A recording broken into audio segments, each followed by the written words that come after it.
պատեհության համար, որ ունենք, միասնաբար հավաքվելու Աստծո խոսքի շուրջ,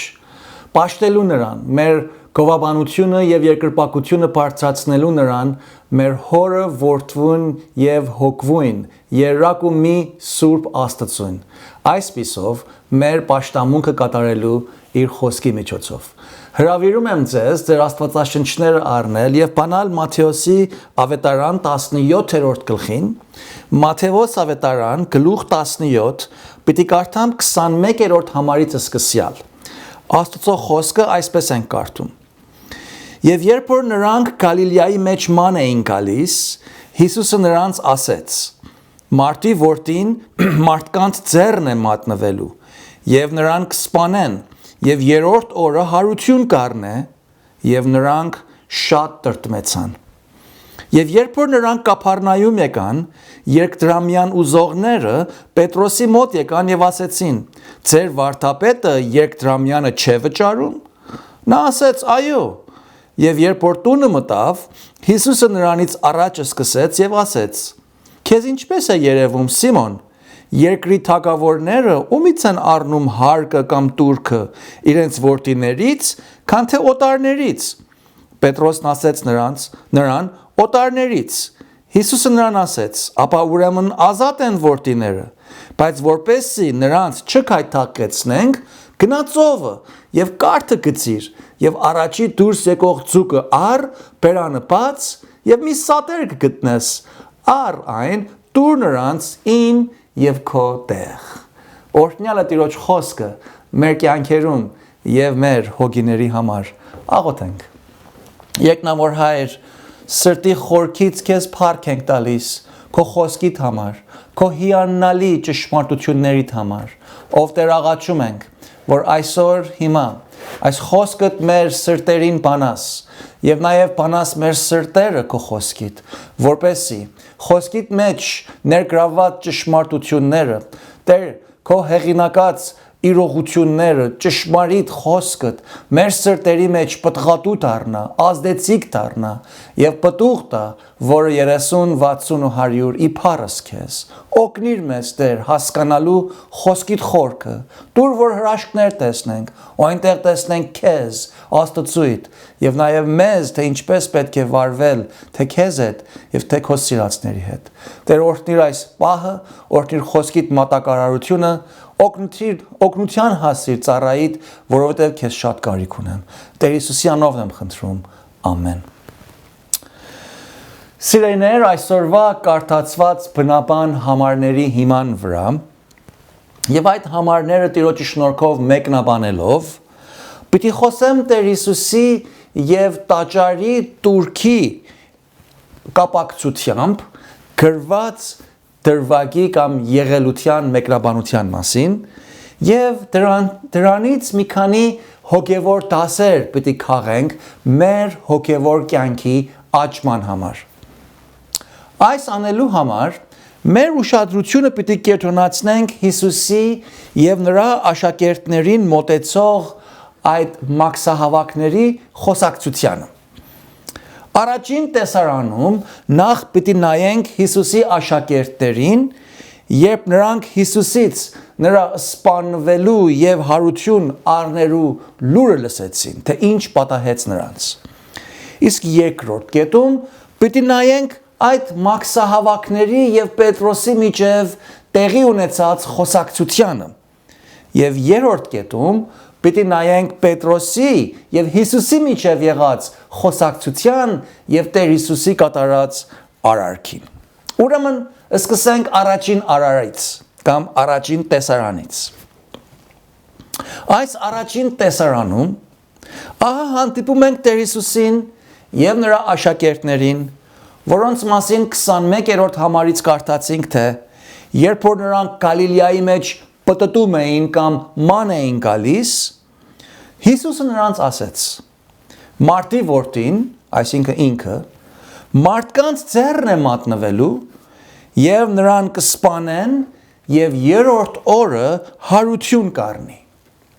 Եվ հետո կարդում ենք, եւ նրանք, այսինքն աշակերտները, շատ տրտմեցին, վշտացան, ցավեցին։ Հիմա այս նախադասությունը ասելով, այս լուրը տալով,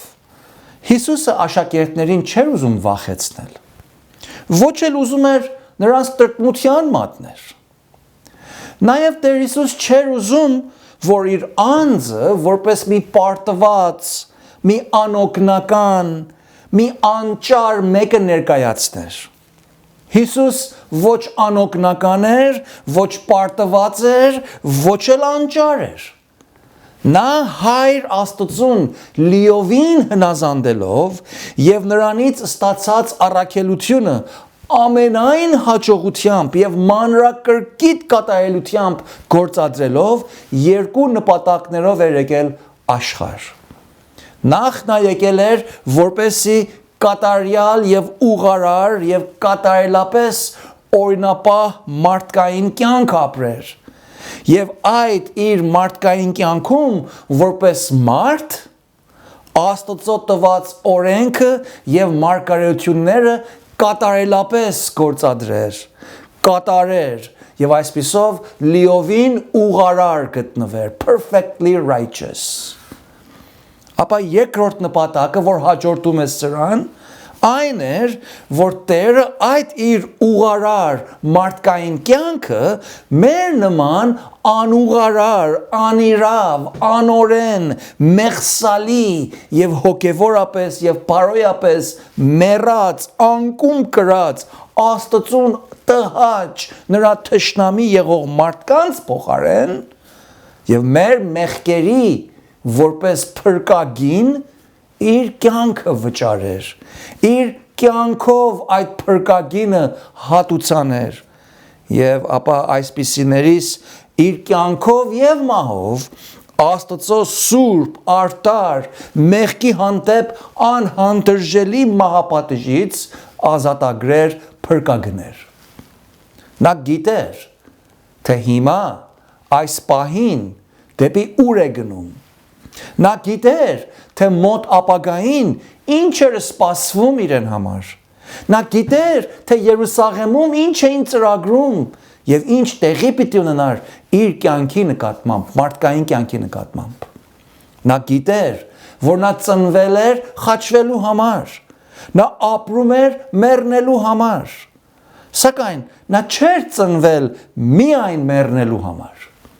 Այլ նա ծնվել էր մեռնելու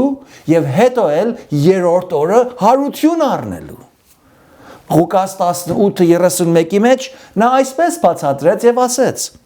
իր աշակերտներին է ասում. ահա վեր ենք ելնում Երուսաղեմ եւ կկատարվեն մարգարեների ձեռովն մարդու որդու համար գրված բոլոր գրվածները, որովհետեւ հեթանոսներին կմատնվի եւ ծաղր կլինի, կնախատվի, նրա վրա կթքվի, կծեծեն, կսպանեն նրան եւ երրորդ օրը հարություն կառնի։ Հետո անմիջապես կարդում ենք. եւ նրանք, այսինքն աշակերտները, սրանցից ոչինչ չիմացան եւ խոսքը ծածկված էր նրանցից եւ ասածները չէին իմանում։ Ամեն օր Հիսուսի հետ ման գալուց հետո, ամեն օր նրանից լսելով, նրա կատարած հրաշքներն ու նշանները տեսնելով, երբ որ աշակերտները Հիսուսից լսում են, թե նա պիտի սպանվի եւ երրորդ օրը հարություն պիտի առնի, փոխարեն ուրախանան, փոխարեն ցնծան, փոխարեն հուսադրվեն, փոխարեն քաջալերվեն, որ իրենց վարդապետը թեպետ պիտի մեռնի, բայց մեռած չի պիտի մնա եւ հարություն պիտի առնի, թեպետ պիտի նա մեռնի, բայց մահվան վրա հաղթական եւ հաղթող պիտի դուրս գա, փոխարեն ցնծան այս հաղթության վրա, կարդում ենք, որ նրանք տրտմեցին, նրանք կոծ արեցին, նրանք վշտացան, տխրեցին։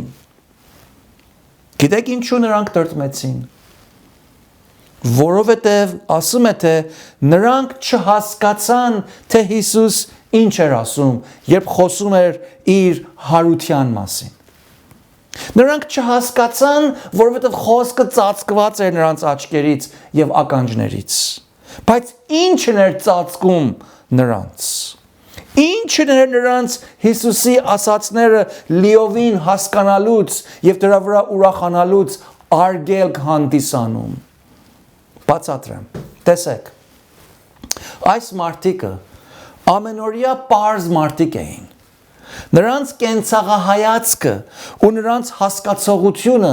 միմիայն հիմնված էր իրենց մարդկային փորձառությունների վրա, իրենց աչքով տեսածի վրա, իրենց ականջով լսածի վրա, իրենց մտքով տրամաբանածի վրա, իրենց խելքից անցածի վրա։ Նրանք որպես բնական մարդ գիտեին եւ տեսել էին մահվան մասին լուր ունեին, գիտեին ինչ է նշանակում մեռնել։ Նրանք գիտեին, թե ինչ է պատահում, երբ մեկը մեռնում է։ Նրանք տեսել էին, փորձառապար գիտեին, որ երբ որ մեկը մեռնում է, դա վերջնական բաժանում է։ Ու այլևս ողջ եղողները այն մեռած մարդու հետ իրենց երկրավոր հաղորդակցությունից վերջնականապես զրկվում են։ Նաև նրանք գիտեին, որ բնականաբար անհնար է մեռած մարդուն ետ կյանքի գալ, այլ հարկ է նրան հողի տակ թաղել եւ նրանից վերջնականաբար հրաժեշտ տալ։ Նրանք գիտեին, նրանք միգուցե շատ հավանաբար մեջից անցել էին, թե որքան ցավալի, որքան կոծալի, որքան վշտալի, որքան տրտմեցուցիչ բան է մահը, ու գիտեին, թե երբ մեկի սիրելին մեռնում է, կամ ավելի վատ, երբ նա սպանվում է, դա որքան վիշտ, ցավ եւ տրտմություն է հառաչեցնում նրա ետև մնացող սիրելիների կյանքում ու սրտում։ Այժմ նրանք Հիսուսից լսեցին նրա սպանվելու մասին։ Նրանք լսեցին, թե Հիսուսը պիտի ծեծ ուտեր, պիտի չարչարվեր, պիտի նախատվեր, պիտի հալածվեր, անարգվեր, թքվեր եւ վերջապես սպանվեր։ Նրանք այս բոլորը կարողանում էին իրենց մարդկային զգացումներով, մարդկային երևակայությամբ, մարդկային փորձառության հիման վրա հասկանալ։ Սակայն ինչ որ չէին կարողանում հասկանալ, ինչ որ չկարողացան երևակայել, ինչ որ նրանց մտքով անգամ չէր անցնում, թե դա հնարավոր եւ կարելի պիտի լիներ, այն էր, որ իրենց մարդկային տվյալներով չէին կարողանում մեռելներից հարություն առնելու գաղափարը իսկ հասկանալ։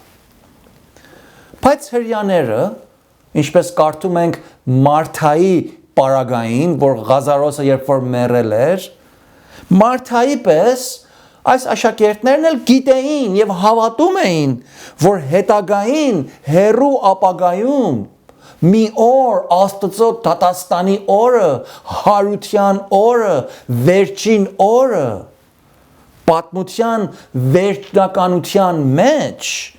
Աստծո օրումը մի օր բոլոր մեռելները, բարիներն ու չարերը գերեզմաններից պիտի հարություն առնեն եւ իրենց արածների համար հաշիվ պիտի ներկայացնեն։ Աստծո առաջին պիտի կանգնեն, Աստծո դատաստանին ենթակա պիտի գտնվեն։ Դրան հավատում էին, բայց դա շատ հեռու էր նրանց համար։ Մարթայի պես հավատում էին, որ այդ հետագային լինելիք մի բան է, բայց մեռնելուց 3 օր անմիջապես հետո հարություն առնելը նրանց մարդկային մտայնությունից եւ անմիջական մարդկային փորձառությունից այնքան հեռու, այնքան անհնար, այնքան անկարելի էր, որ նրանք Հիսուսի այդ բարի, ուրախ եւ հաղթական լուրը լսելով նույնիսկ դրանից երբևիցե չազդվեցին, որևէ կերպով դրան չանդրադարձան, որևէ ակնարկ չարեցին դրա մասին, նույնիսկ չհարցրեցին, թե ինչ է նշանակում սա։ Եվ ասում է, թե նրանք տրտմության մեջ ընկրկվեցին, տրտմեցին։ Նրանց համար Հիսուսի ասածը այնքան օտար, այնքան կերպնական, այնքան ուրիշ, այնքան անբնական էր, որ նրանց որևէ կերպով չազդեց։ Ու կարծես թե երբևիցե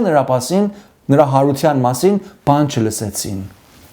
Նրանք միայն հասկացան այնինչ, որ իրենց մարդկային ֆիզիկական կարողության մակարդակին էր, եւ գերմարտկային խոստումները մարդկային զգայարանքներով չկարողացան ըմբռնել, ոչ էլ կարողացան այն խոստումների օրհնությունը, ուրախությունը, հաղթապանց մխիթարությունը եւ գոտեպնդությունը վայելել։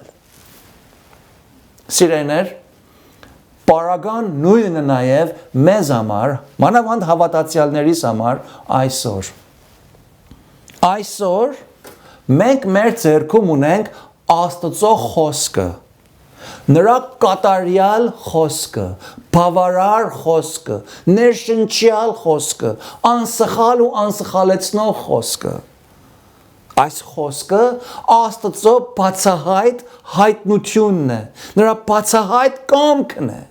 որ լրիվ կերպով մեզ տրված է հիմա։ Այս Աստվածաշունչը Աստծո խոսքն է, Աստված խոսում է մեզ այս գրքի միջոցով, ուղղված է մեզ, Աստված է խոսում, երբ կարդում ենք Աստծո խոսքը։ Այս հեղինակավոր խոսք է, այս մարդու խոսք չի, այս Աստծո խոսքն է։ Երկրորդ Պետրոս 1:4-ի մեջ առաքյալն ասում է մեզ ամենամեծ եւ պատվական խոստումներ են տրված, որ նրանցով աստվածային բնության հաղորդակից լինենք, աշխարհի ցանկություններից փախչելով։ Եթե այս համարը մենք աշակերտների պես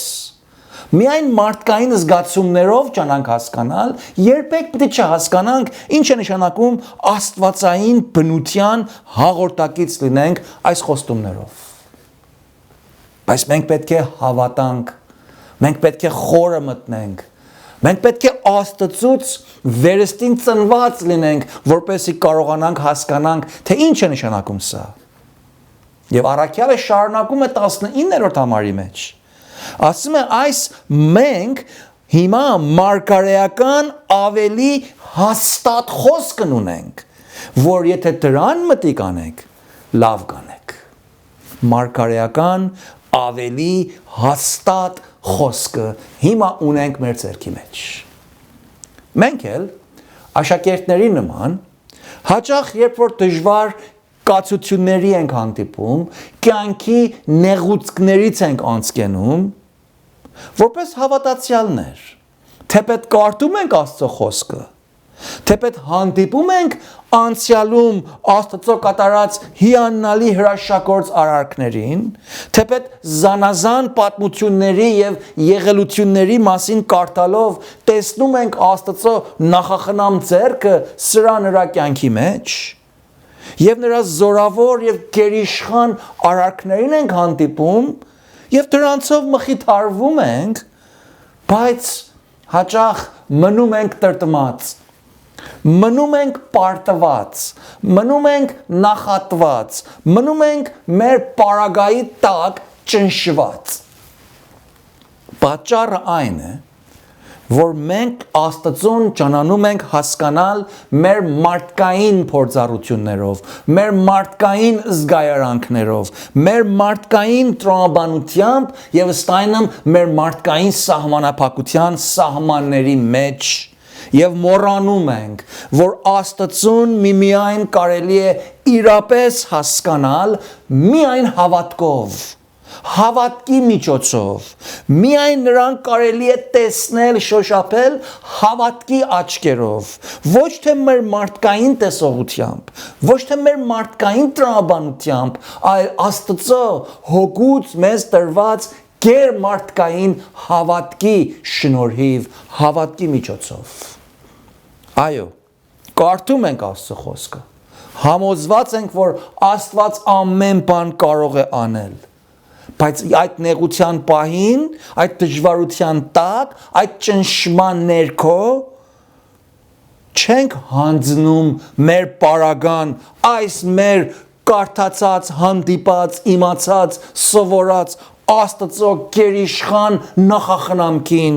չենք բավարարվում Աստծո մեզ համար նախախնամած պարագաներով, չենք ուզում ասել բարի է իմ հոգվույս,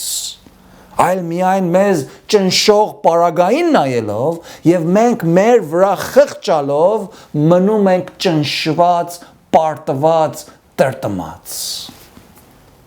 Սակայն մեր Աստվածը պարագաների տակ գտնվող, պարագաներից քշվող, պարագաներից կառավարվող Աստված չի, ընդհակառակը նա բոլոր պարագաները կարգող, բոլոր եղելությունները հրովարտակող, բոլոր եղելությունների վրա գերիշխան և դրանց իրենց բոլոր մանրամասնություններով հսկող, տնօրինող, կառավարող ու դրանց հարաճադրող իր փառքի համար և իր նպատակները գործադրելու համար տնօրեն Աստված ինքն է, գերագույն էակն է։ Առավել նա բոլոր եղելությունները, բոլոր էակները, բոլոր ստեղծագործությունը, լինեն դրանք չար կամ բարի, բոլորին էլ իր նախախնամ և նախասահմանյալ աստվածային նպատակները հարաճադրելու համար գործի է լծում և այն բոլոր բաների մեջ ինքն է փառավորվում և իր զավակները օրհնում։ Աշակերտները լսեցին ու հասկացան, թե Հիսուս պիտի սպանվեր,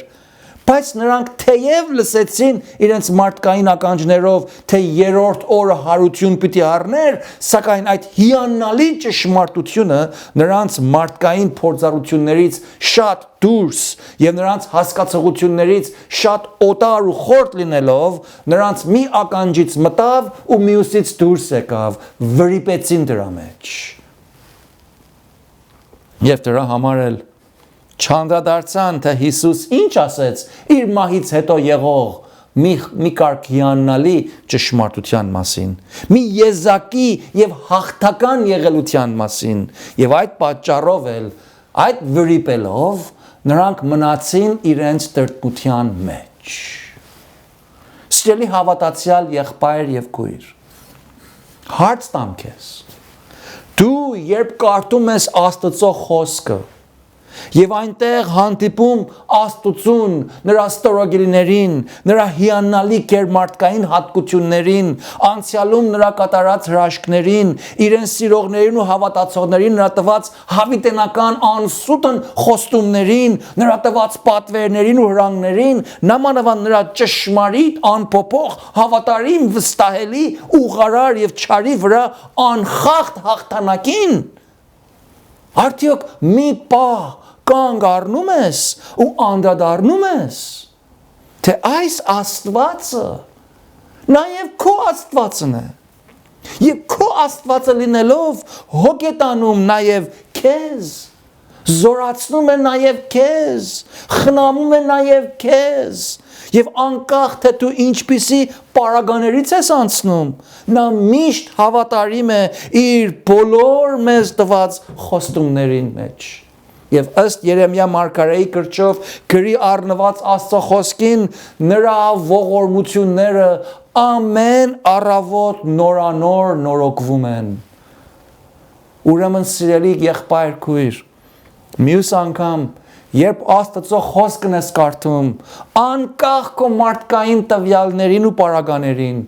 հավատքով հանձնվիր այն խոսքում հայտնված Աստծուն, կարճիր նրա տված խոստումներին, վստահիր, հանգչիր նրա կրծքին դրած քո գլուխդ, թե Աստված ամեն բան իր սիրողների համար բարիի գործակից է անում։ Ամեն բան։ Երկրորդ Կորինթացիս 1:20-ի մեջ կարդում ենք. որովհետև որքան որ Աստծո խոստումները կան, նրանում է այոն և նրանում է ամենը Աստծո փառքի համար մեզանով։ Աստծո բոլոր խոստումները այո և ամեն, այսինքն ճշմարիտ են։ Ուստի մեզ հարկ է հավատքով կարճել նրա բոլոր խոստումներին եւ անկախ մեր դրություններից, անկախ մեզ պատող պարագաներից հարկ է մեզ լսել Աստծո խոսքի ամբողջականությունը, ոչ թե միայն այն մասը, որ մեր զգայարանքներն են շոյում, լսել Աստծո սփոփանքը, Աստծո մխիթարանքը, Աստծո զորակցությունը, նրա գոտեպնդությունը, որը ուղղված է մեր հոգուն եւ մեր անձին նրա խոսքի միջոցով։ Արդյոք անդրադառնում ես, թե այն ի հավիտենից եղող Աբրահամի, Իսահակի եւ Հակոբի Աստվածը նաեւ հենց քո եւ իմ Աստվածն է։ Այն Հիսուսը, որ փրկեց ու կանչեց այն 12 պարզ եւ ամենօրյա մարդկանց, նաեւ քո եւ իմ փրկիչն է, քո եւ իմ Տերն է, քո եւ իմ հովիվն ու հովվապետն է։ Նա մեզ ասեց. մի վախենաք, որովհետեւ ես աշխարհին հաղթել եմ։ Լսում ես նրան, մխիթարվում ես նրանով, գոտեպնդվում ես նրա այո եւ ամեն խոստումներով, իբարս Աստծո։ Երկրորդ տեսարանում տեսնում ենք Պետրոսի եւ տաճարի այդ հարկահավաքների միջև եղած խոսակցությունը։ Այս տրտմալի վիճակում գտնված նրանք քայլելով գալիս հասնում են Կափառնայում։ Եվ 23-րդ համարի մեջ կարդում ենք, թե երբ որ նրանք Կափառնայում եկան, երկդրամյան ուզողները Պետրոսի մոտ եկան եւ ասեցին. ձեր վարդապետը երկդրամյանը չէ վճարում։ Նա ասեց. այո։ Այստեղ տեսնում ենք, որ աշակերտները եւ Հիսուս Կափառնայում քաղաքն են մտնում։ Հիշեցնեմ, որ Կափառնայումը ծովափիա քաղաքն էր, ուր Պետրոս էր ապրում այնտեղ։ Պետրոսի տունը Կափառնայումն էր։ Եվ Հիսուս հաճախ եւ ընդհանրապես, երբ Կափառնայում էր, Պետրոսի տանն էր մնում։ Նրանք հազիվ դեռ քաղաք մտած, դեռ տան շեմին չհասած, նրանց առաջին պարզվում են եւ հայտնվում են այս մաքսահավաք երկդրամյան ուզողները։ Այս երկդրամը այն տուրքն էր, որ ամեն 20 տարեկանից վեր եղող հրյա տղամարդ պիտի վճարեր։ Եվ դրամը տաճարի ծախսերը հոգալու համար էին հավաքում։ Պատճառը, որ դա երկդրամյա էր կոչվում, այն էր, որ այդ տուրքը 2 դրախմա արժեքավոր տուրք էր։ Այդ գումարը 2 դրախմա էր անձի գլուխ։ Ըստ Ելից 30:11-16 համարում, այն նույն կես սիկղ արծաթ տաճարի ընծան էր, ինչ որ Աստված Մովսեսի բերնով պատվիրել էր, որ հրյաները այդ գումարը պիտի վճարեին։ Ուստի ամեն տարի բոլոր 20 տարեկանից վեր եղող հրյա տղամարդիկ այդ տուրքը պիտի վճարեին։ Այս տուրքը հավաքելու համար քաղաքներում եւ գյուղերում տաճարի կողմից կարգված երկդրամյա տուրք ուզողներ կամ մաքսահավաքներ էին պտտում եւ պաշտոնյաներ էին, ժողովրդից այդ տուրքը հավաքում էին եւ տաճար էին բերում։ Այս մաքսահավաքներին երկդրամյա ուզողներ էին կանչում։ Հետաքրքրական է, որ այս եղելության մասին միայն Մատթեոսն է գրում, եւ մյուս ավետարանները Ղուկասը, Մարկոսը, Հովհաննեսը այս եղելության մասին ոչ մի ակնարկ չունեն։ Հավանաբար, պատճառը, որ Մատթեոսը այս ուղղությամբ գրի է առնում, այն է, որ ինքը մի ժամանակ մաքսահավաք էր։ Եվ հիմա Տիրոջ է եկել, Աստծուն է դարձել, իր մաքսահավաքության գործը թողել է։ Եվ նա անդրադառնում էր, թե այն օրերում մաքսահավաքները որքան մեծ անիրավություններ եւ որքան ահավոր չարություններ էին գործում։ Հավանաբար Մատթեոսը այս եղելությունը գրի է առնում, որովհետև ուզում է ընթերցողներից հասկացնի, թե Որքան չար ու որքան պիղծ վիճակից Հիսուս նրան փրկեց։ Յուտա նրա համար մի անմոռանալի, մի անուրանալի, մի անհերքելի իրականություն էր, օրհնություն էր, փրկանք էր, որի մասին նա անպայման պիտի արձանագրեր։ Իսկ Սուրբ Հոգին Մատթեոսի գրչով արձանագրած այս դրվագը գրի է առնել տալիս, հավանաբար, որպեսզի այն օրերում իրենք իրենց բարձրաստիճան տաճարի պաշտոնյա ժողովրդի կառավարիչ կարծող այս չար եւ խաբեբա եւ կեղծավոր փարիսեցիներին, ով նրանք կեղծավորությամբ իրենց վրա մեծ համարումներ ունեին, Հոգին ուզում է նրանց բացահայտի, նրանց մեղքը բացահայտի եւ նաեւ Հիսուսի նրանց հետ վերաբերմունքը մեզ ցուցադրի, որպեսզի մենք էլ սովորենք, թե ինչպես պետք է վարվենք այսպիսի պարագաների տակ։ Նկատի առնել ենք, թե երբ այս պարագան մեր այսօրվա կյանքին ենք համեմատում, տեսնում ենք, թե անփրկյալ աշխարհը եւ մեր անհավատ շրջապատը միշտ մեզ հավատացյալներից քննադատելու եւ մեզ նախատելու պատրաստ է։ Անհավատները, մեզ ծաղրողները, մեր հակառակորդները միշտ մեզ հավատացյալներից ինչ որ մի մեղադրանքով անփաստանելու մեջ միշտ պատրաստ ու արագ են։ Այս աշակերտներին նայեցեք, Տիրոջ նայեցեք, դեռ տուն չհասած, հազիվ դեռ քաղաք մտած, դեռ իրենց տան դռան շեմին չհասած, ահա նրանց արջին են պարզվում այս չարամիտ նենգախոհ մաքսահավաքները եւ մաքսի չվճարելու պատրվակով ճանանում են Հիսուսին մեղադրանքով անպաստանել, նախատել, նրան ապօրինի, օրինախախտ, միգուցե մեղավոր եւ հանցավոր հռչակել եւ հավանաբար եթե կարողանային ձերբակալել։ Հայերեն լեզվով նախատել բառը բարդ բառ է։ Կազմված է նախ եւ ատել բառերից։ Նախ ատել նշանակում է նախապես անձի դեմ ատելությամբ լցված լինելով այն անձին մոտենալ եւ այն նախապես ունեցած ատելությունը նրան ինչ որ մի կերպով արտահայտել կամ նրա հանդեպ գործադրել։ Այս տեսարանում նկատի առեք այս երկդրամյան ուզողների հարցումը։ Այս հարցումը թրծված է նախատինքի նախենթադրության մեջ, կթում է դրանից։ Նայեցեք նրանց հարցումը, մի ակնհայտ նախենթադրություն է պարունակում,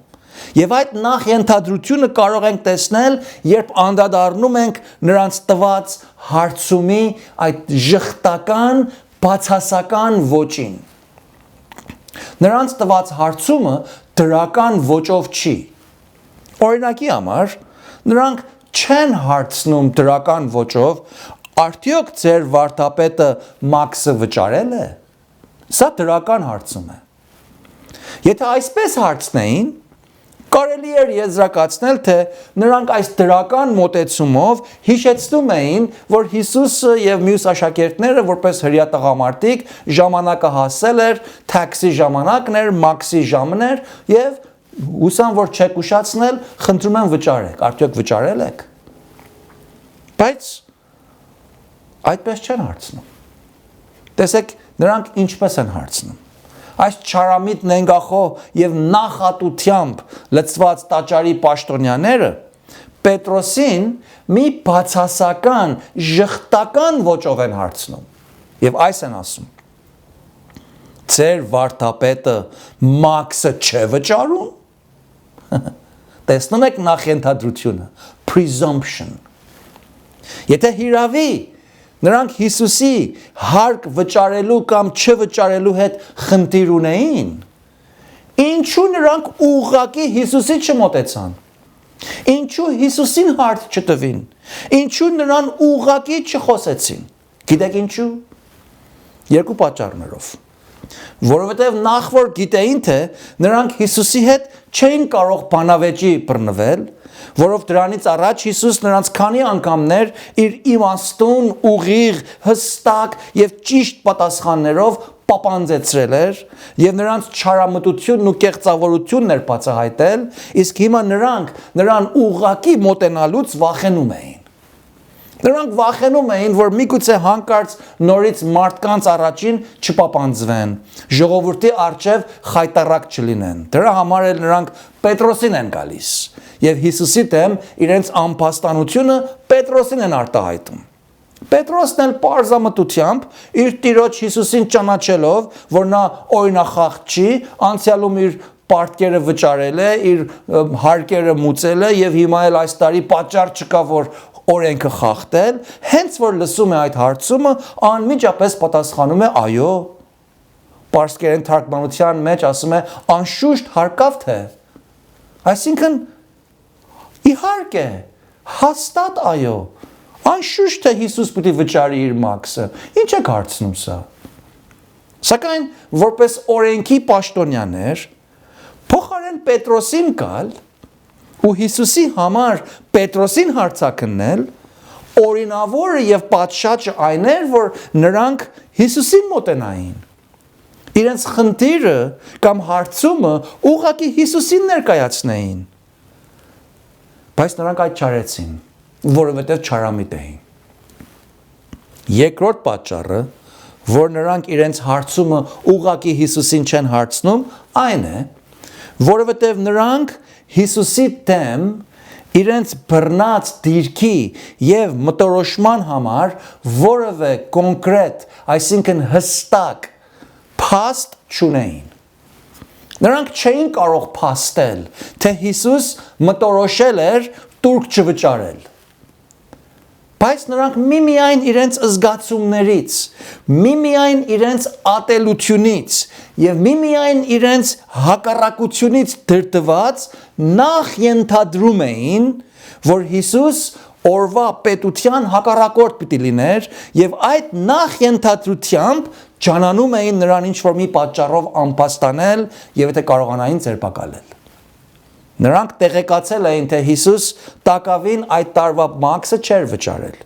Եվ առանց այդ խնդրի բոլոր մանրամասնությունները քննարկելով, առանց Հիսուսի անցյալը նկատի առնելով, առանց որևէ հակառակության հիրավի փաստ ունենալով, առանց Հիսուսի հետ ուղղակի ստուգելուց հետո,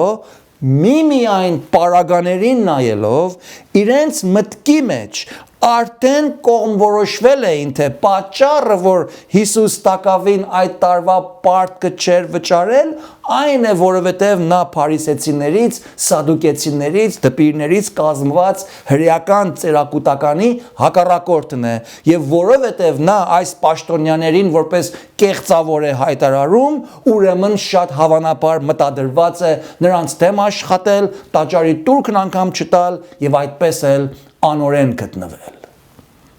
Եվ այս նախաենթադրությամբ նրանք մոտենում են նրան ձերբակալելու միտումով։ Մենք էլ երբեմն նույն բանն ենք անում։ Երբ մենք էլ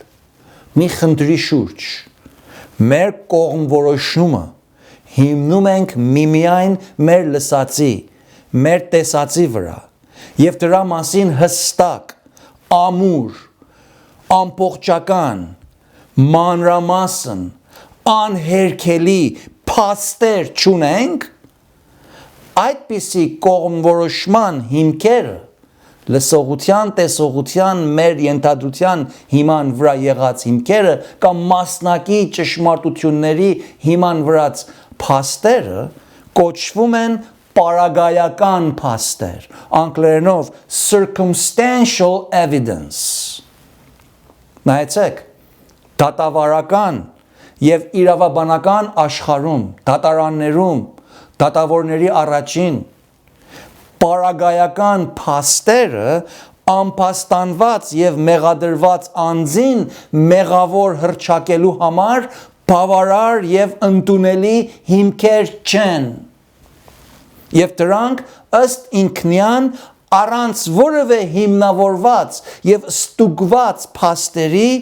որևէ մեղադրանք եւ հանցանք չեն հիմնավորում։ Ուրեմն մենք որպես հավատացյալներ չափազանց զգույշ պիտի լինենք, որ խնդիրների մասին մեր դատողությունները պարագայական փաստերի հիմքերով չհիմնավորենք եւ դրանց հիման վրա քայլ չառնենք, չկողմորոշվենք, որովհետեւ դրանցով, այսինքն այդ պարագայական փաստերով միմիայն մեր հարցերից անտեղյակ լինելն ենք հռչակում։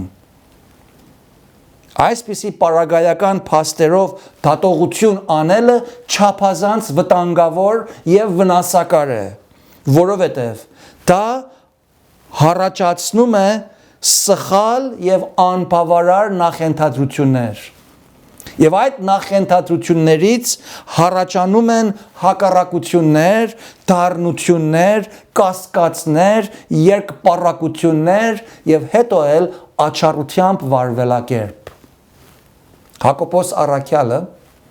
աչքի տեսածի հիման վրա դատողություն անելու նկատմամբ խստիվ մեզ զգուշացնում է, ահազանգում է։ Հակոբոսը 2:2-ից սկսած այսպես է ասում. Եթե մի մարդ մտնե ձեր ժողովարանը, որ ոսկի մատանի եւ պայծառ հագուստ ունենա, եւ մի աղքատ էլ մտնե այնտեղ կեղտոտ հագուստով, եւ մտիկ տակ նրան, որ պայծառ հագուստ ունի, եւ ասեք նրան, դու այստեղ նստիր պատվով, եւ աղքատին ասեք, դու այդտեղ կանգնիր կամ եկ իմ պատվանդանից մոտ նստիր, այսինքն ոտերից տակ նստիր։ Հիմա հարցը այս է. դուք խղճ մտանք չեք անում ձեզանում, այսինքն դուք խիղճ չունեք, դուք ձեր խղճին չեք հարցնում, եւ դուք չեղաք չար խորհուրդների դատավորներ, այսինքն եղաք չար խորհուրդների դատավորներ, այսինքն նախընտրություն արեցիք ձեր տեսածի համաձայն եւ ձեր տեսածը ձեզ սխալ դատավորության կողմնորոշության առաջնորդեց։ Եվ 9-րդ համարում ասում է. բայց եթե աչառություն եք անում, մեղք եք անում, հանդիմանված օրենքիցը ինչպես օրինազանցներ։ Սիրելիներ, տեսնում եք որքան կարևոր են մեր նախընտրությունները ու որքան զգույշ լինելու ենք մենք մեր դատողությունները մեր նախընտրություններից եւ մեր աչքի տեսածի ու ականջի լսածի համեմատ չանենք, այլ մեր դատողությունները ստույգ, հստակ, մանրամասն, ամբողջական փաստերի վրա հիմնավորենք։ Երրորդ ու վերջին տեսարանում Հիսուսի եւ Պետրոսի միջև խոսակցությունը եւ Հիսուսի նախախնամ եւ հոգատար արարքն ենք տեսնում։ 24-րդ համարից սկսյալ կարդում ենք. Եվ երբ որ տունը մտավ, Հիսուսը նրանից առաջ սկսեց եւ ասեց. Քեզ ինչպես է երևում, Սիմոն, երկրի թագավորները ումից են առնում հարկը կամ տուրքը, իրենց որդիներից, թե օտարներից։ Պետրոսն ասեց նրան. օտարներից։ Հիսուսը նրանց ասեց. ապա ուրեմն ազատ են որդիները, բայց որպեսզի նրանց չքայթակղեցնենք, գնա ծովը եւ կարթը գցիր եւ առաջի դուրս եկող ձուկն առ, բերանպած եւ մի սատեր կգտնես, այն առ տուր նրանց իմ եւ քո տեղ։ Տերը իր այս հարցումով ուզում էր Պետրոսին հասկացնել, թե այս մարդիկ ովքեր են։ Այս մարդիկ, ովքեր իրենց երկրի պաշտոնյաներ են համարում, իրականության մեջ նրանք չգիտեն, չեն ճանաչում, չեն հասկանում, չեն անդրադառնում, թե նրանք, երբ եկել են Հիսուսի մասին են խոսում, նրանք բոլոր ստեղծագործության Տեր թագավոր Աստծո որդու մոտ են եկել։ թագավոր Աստծո որդուց տուրք են պահանջում։ Տերը սովորեցնում է Պետրոսին ու մեզ, որ մենք թեպետ ապրում ենք որպես մարդ արարածներ երկրավոր պետությունների հսկողության եւ տիրապետության տակ, եւ այդ պետություններին ու իշխանություններին պետք է որ հնազանդենք, լինեն դրանք չար կամ բարի, բոլորն էլ Աստծուց են կարգված, ուստի մեզ որպես հավատացյալներ հարկ է որ մեր պետությունների դրած օրենքներին հպատակվենք։ Մինչև այն ժամանակ, որ երկրի օրենքները չեն խախտում Աստծո խոսքում մեզ տրված բացահայտ օրենքներից եւ չեն պարտադրում, որ մենք Աստծո խոսքին հակառակ վարվենք։ Երբեմն Աստված մի ժողովրդի եւ մի երկրի վրա մի չար, անկուտ, դաժան եւ բիրտ իշխանություն է կարգում, որպեսի դրա դաժանությամբ այդ երկրի ժողովրդին խրատի, հորդորի, հանդիմանի, դաստիարակի եւ իհարկին պատժի էլ։ Սակայն մենք հավատացյալներս անկախ թե ինչպիսի երկրավոր պետության տիրապետության տակ ենք ապրում, Աստվածաշունչը մեզ պատվիրում է, որ մենք մեր հեղինակությունների համար, մեզ պաշտպանող ու մեր վրա հսկող պաշտոնյաների համար, լինեն դրանք մեր քաղաքում ծառայող պաշտոնյաները, ոստիկանները, պետական դեմքերը, ծերակուտականը, ներկայացուցիչները, նահանգապետը, նախարարը, փոխվարչապետը, վարչապետը, նախագահը, թագավորը եւ այլն։ Սրանց բոլորի համար պետք է աղոթք անենք եւ Աստծուց նրանց համար իմաստություն խնդրենք։ Սա չի նշանակում, որ մենք անպայման ու անխտիր պետք է նրանց անձին կամ նրանց ընդգրկած քաղաքականությանը համամիտ լինենք։ Սակայն մենք մեր հակառակ տեսանկյունն ու քաղաքականությունը տվյալ երկրի քվեարկության եւ քաղաքացուն տրված օրինավոր հնարավորությունների միջոցով արտահայտելու եւ արձանագրելու ենք։ Դա մեր քաղաքացիական պարտականությունն է։ Ու եթե այնպես լինի, որ մեր տեսանկյունին հակառակ տեսանկյուն ունեցող մարդիկ դառնան մեր պաշտոնյաներն ու քաղաքապետները, մենք տակավին նրանց համար աղոթելու ենք, նրանց իրենց զբաղեցրած պաշտոնի սիրույն ու իրենց կրած պարտականության համար հարգելու եւ պատվելու ենք։ Երբևիցե հավատացյալի բերնից կամ նրա գրչից կամ նույնիսկ նրա սրտում որևէ պաշտոնյայի նկատմամբ որևէ անվայել արտահայտություն ու որևէ անարգալից վերաբերմունք կամ հայոյանք գտնվելու չէ։ Աստծո խոսքը մեզ արգելում է դրանից։ Տերը Պետրոսին եւ մեզ ուսուցանում է, թե մեր հավիտենական թագավորը այս մարդիկը չեն, այլ մեր իրական թագավորը Աստված ինքն է։ Եվ մենք որպես Աստծո որդիքն ենք։ Երբ Պետրոսն ասում է, թե թագավորները օտարներից են տուրք հավաքում, դա նշանակում է, թե թագավորի տնեցիները տուրք տալու հարկավորություն չունեն։ Սակայն այս մաքսահավաքները դրան չեն անդրադառնում, որ մենք թագավորի տնեցիներն ենք, որ մենք թագավորի զավակներն ենք, որ այս երկրավոր բաները մեր վրա որևէ ազդեցություն չեն թողնում,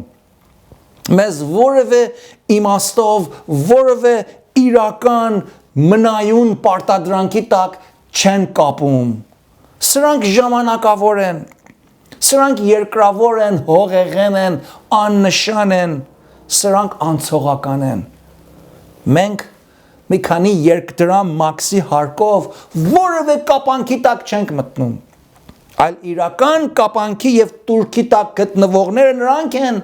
որ Աստծո որդիք չեն, որ տակավին իրենց մեղքերի մեջ մեռած են, իրական օտարականներն ու հավիտենական տուրք վճարողները նրանք են, որ տակավին փրկված չեն, եւ եթե այդպես մեռնեն, հավիտենապես պիտի վճարեն ու անկարող պիտի լինեն լրացնել իրենց մեղքերի վճարումը։ Բայց մենք, Սիմոն, մենք սիրելի հավատացյալ, մենք Աստծո ընտանիք ենք, Մենք թագավորի զավակներ ենք, մենք քահանայապետական ցեղ ենք, մենք թագավորի քաղաքացիներն ենք, մեր քաղաքացիությունը երկնքումն է, ու դրա մեջ արժանապատվությունը, այդտեղ ապրելու մեր վիզան, արժանավորությունը, անցագիրը, դրան հավիտենապես վայելելու գինը արդեն իսկ մեկ անգամ ընդմիշտ Տեր Հիսուսի կյանքի ու մահվան գնով վճարվել է։ Դրա համար եկավ Հիսուս աշխարհ։ Մենք հենված Հիսուսին մեր մեղքերի քավության անվերջանալի տուրքից ազատվել ենք։ Մի 2 դրախմա տուրքը ոչինչ է համեմատած այն տուրքին, որ անփրկյալները պիտի վճարեն հավիտյանս հավիտենից։ Բայց որտեղից բերել նույնիսկ այդ մի քանի դրախման։ Ոչ Պետրոսը, ոչ էլ Հիսուսը իրենց գրպանում մի կոպեկ դրամ ունեին։ Իսկ երբ որ Հիսուսին ունենք, սիրելիներ, ամեն բան ունենք։ Երբ որ Հիսուսին ունենք, ամեն բան ստեղծողին ունենք։ Ամեն ստեղծագործությունը ասում է իր զորությանը խոսքով բռնողին մեր կողքին ունենք։ Տեսեք Հիսուսի պատվերը, որ ասում է Պետրոսին, որպեսզի չկայթակեցնենք նրանց։ Այսինքն, որպեսզի այս երկդրամյան ուզողներին, այս պաշտոնյաներին, այս իրենց գործը կատարողներին սխալ ուղղությամբ մտածել չտանք, նրանց սայթակելու չառաջնորդենք, նրանց սխալի մեջ չհրմշտկենք, նրանց անկման կամ գլորվելու պատճառ չդառնանք, նրանց համար վնաս չհառաջեցնենք։ Պետրոս, գնա կարթդ գծիր ծովը։ Հենց այն առաջին ցուկը որ հանես, դրա բերանը բաց։ Չի ասում փորը կտրիր, ասում է բերանը բաց։ Եվ նրա մեջ մի սատեր կգտնես։ Սիրելիներ, մի սատերը 4 դրախմա էր։ Եվ չկար 2 դրախմայի դրամ, բայց կար 4 դրախմայի դրամ։ Մի սատերը։ Ասում է կգտնես մի սատեր։ Մի փոքրիկ կոպեկի պես, բեր, դուր, դրանց իմ և քո տեղ, դու կվճարես թե իմ մաքսը և քո մաքսըդ։ Տերը չէր փափագում, որ այդ սխալված մաքսահավաքներին ավելի ծռության և ավելի սխալների մեջ առաջնորդեր։ Գայթակղություն բառը սկանդալիզո բառն է, որից մենք անգլերենով ստանում ենք scandal,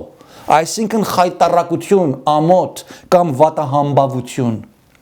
Թեպետ այն մաքսահավաքները չարամտությամբ էին մոտեցել, բայց քանի որ այդ տուրքը դրված օրենք էր և Աստծո խոսքի մեջ կար, Տերը այդ օրենքը կոտրելու որևէ տրամադրություն, որևէ մտադրություն չուներ, ընդհակառակը նա բոլոր օրենքը պիտի պահեր ու պահում էր ու պահեց։